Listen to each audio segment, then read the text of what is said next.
I just thought I'd spend a few minutes to talk about President Biden's coronavirus bill.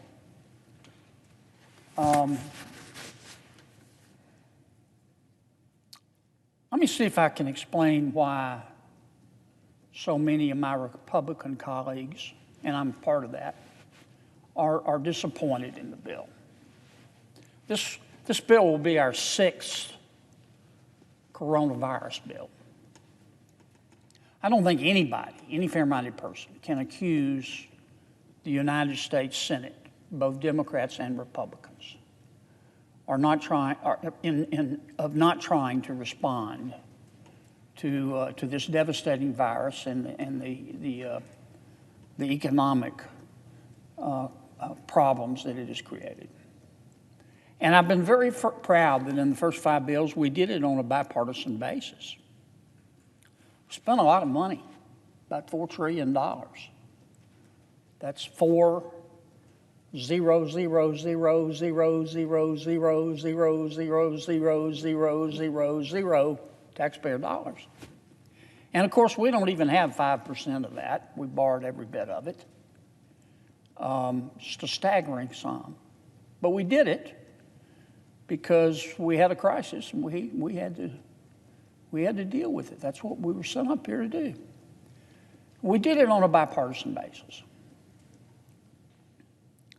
But the last bill, President Biden's most recent bill, what we called the $1.9 trillion bill, we haven't done on a bipartisan basis. And I'm disappointed in that.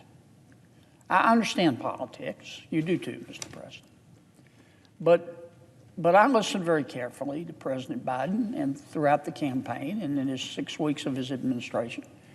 And he said very clearly and repeatedly, I want to work with everybody. What I heard him say to the Republicans was, I want to meet you halfway.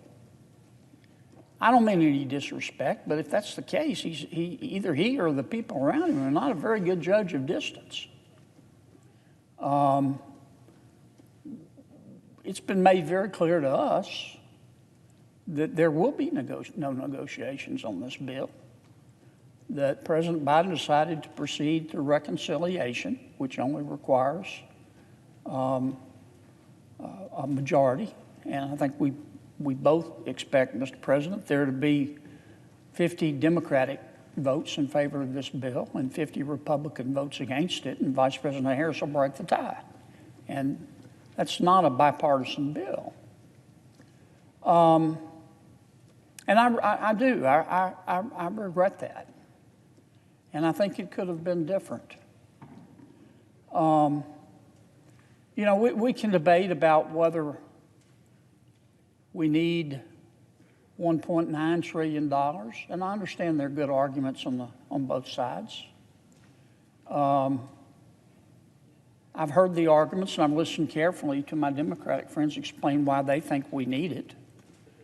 There's another side of the story, and that is that, thank the Lord, we enjoyed 4% GDP growth last quarter.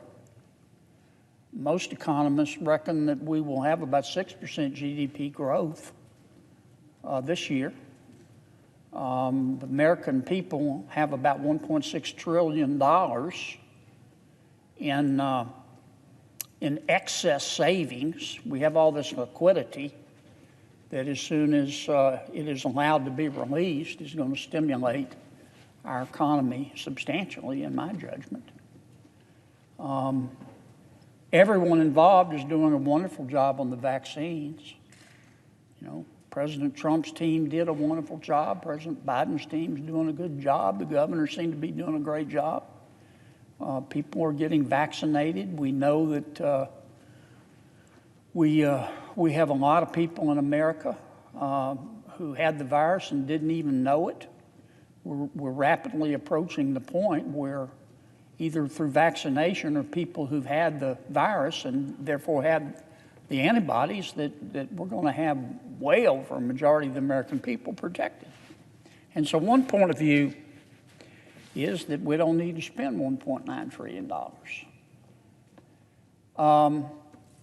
But there was a middle ground here, Mr. President.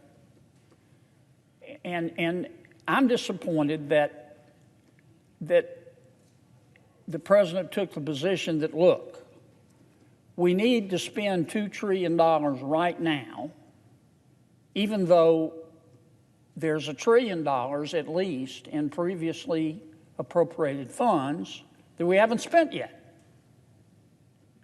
Now, a reasonable approach would have been to say, do we really need to spend $2 trillion? Maybe we ought to spend the other $1 trillion and see if that'll do it. Another reasonable approach would have been to say, maybe we ought to reprogram some of the $1 trillion that hasn't been spent. For example, we appropriated, I think, about $70 billion to our elementary and secondary schools. They've only spent $4 billion. So why are we giving them another $160 billion in President Biden's bill? Maybe, I'm not saying it's the case, but we ought to explore it. Maybe the schools didn't need the full $70 billion we gave them if they've only spent 4 or 5. So maybe we could reprogram some of that money. Now, if we had this money sitting in a checking account, I would still think, because it represents a scarce resource, I would still think that that we would need to take a look at the money we've already spent and either spend it if it's well placed or reprogram it before we go out and spend $2 trillion. But we don't have the money in a checking account. We're going to borrow every penny of this money. $2 trillion. That's going to bring debt up to 27, 28, 29 trillion. And we know, Mr. President, that right behind it is going to come a green infrastructure bill. And I'm hearing that could be $2 to $3 trillion more. At some point, we're going to run out of digits. I mean, at some point, we're going to have to change the name of the Department of Treasury to the Department of the Debt because there's no treasurer left. It's all debt. The other thing that bothers me about the bill, Mr. President, President Biden, and again, I understand politics, he has marketed this bill as an emergency. It's an emergency. We have to do it now. Right now, we need $1.9 trillion to deal with the economic crisis caused by the lockdown. And I understand that argument. And that there clearly are some Americans who need help. But if what the president is saying is accurate, then why is so much of the money not even going to be spent until a year from now? I look at the bill and I say, if all that's true to deal with an immediate crisis, why are we giving money to states and local governments that have actually seen their revenues go up? Why? There's no crisis.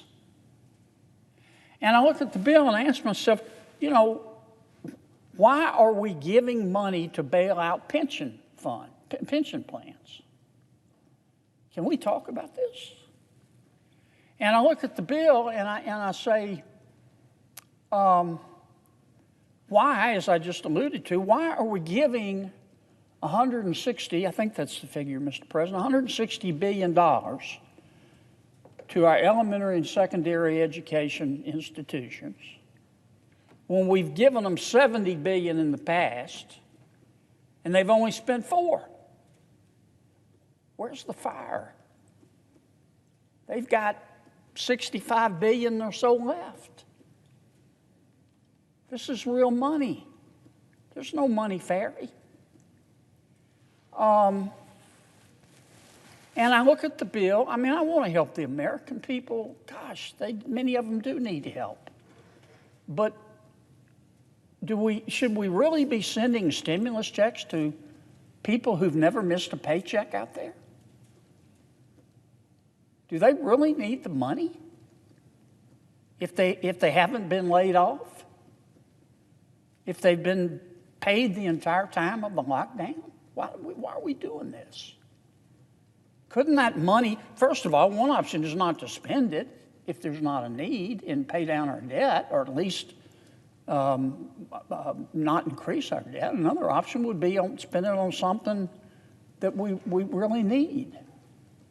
And I've come to the conclusion when I'm not trying to be mean-spirited, but that that's why I say calling this a coronavirus bill, you know, it's like calling Harvey Weinstein a feminist. This isn't a coronavirus bill, not the way it's been portrayed. Now, the American people still have needs. We still have some folks, primarily in the leisure industry and the travel industry, who need our help. They do need help. We have a lot of folks who lost their job through no fault of their own unemployment's about to run out. They need our help, and we ought to help them. But the right way to do this, Mr. President, is to sit down as a body, Democrats and Republicans, and go through our needs, not our wants, because that's another problem with this bill. It's more wanty than needy.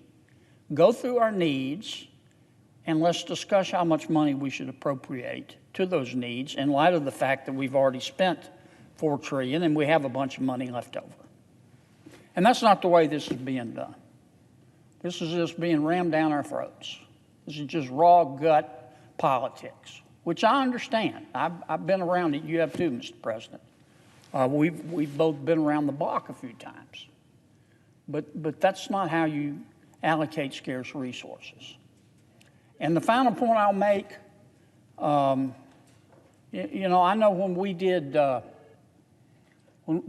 the Tax Cut and Jobs Act, we meaning the Republicans, we went through reconciliation. We did. And so a fair-minded person might be thinking, well, Kennedy, you know, how can you criticize your Democratic colleagues for using reconciliation if you did it? And that's fair, except when we did the Tax Cuts and Jobs Act, we asked our Democratic friends in leadership, can we sit down and see what we can put together? And we were told no. We don't want to reduce taxes. And that's not what happened this time. You know, 10 of my colleagues, I wasn't invited, and that's okay, but 10 of my colleagues went to the White House and visited with President Biden for 2 hours. And came back and said, you know, I think he may want to put together a bill together, and we're excited. And was going, yay, that's great, wonderful. And then next thing we knew, White House issued a statement and said, our idea of unity is to do what we say and don't ask questions. And we both thought, no, that's not unity. So all this could have been avoided, Mr. President. It all could have been avoided. And I think we're going to end up spending money that doesn't need to be spent right now. I think we're going to end up spending money where we don't need to spend it. And I'm so glad that Senator Schumer withdrew his bridge project and that Speaker Pelosi withdrew her Silicon Valley subway. That's just spending porn as far as I'm concerned. But in any event, Mr. President, I wanted to get that off my chest. We're going to go through a vote-a-rama where we all offer amendments. Maybe together we can make this bill better and get rid of some of the spending porn, as I call it, and do the job that the American people sent us here to do.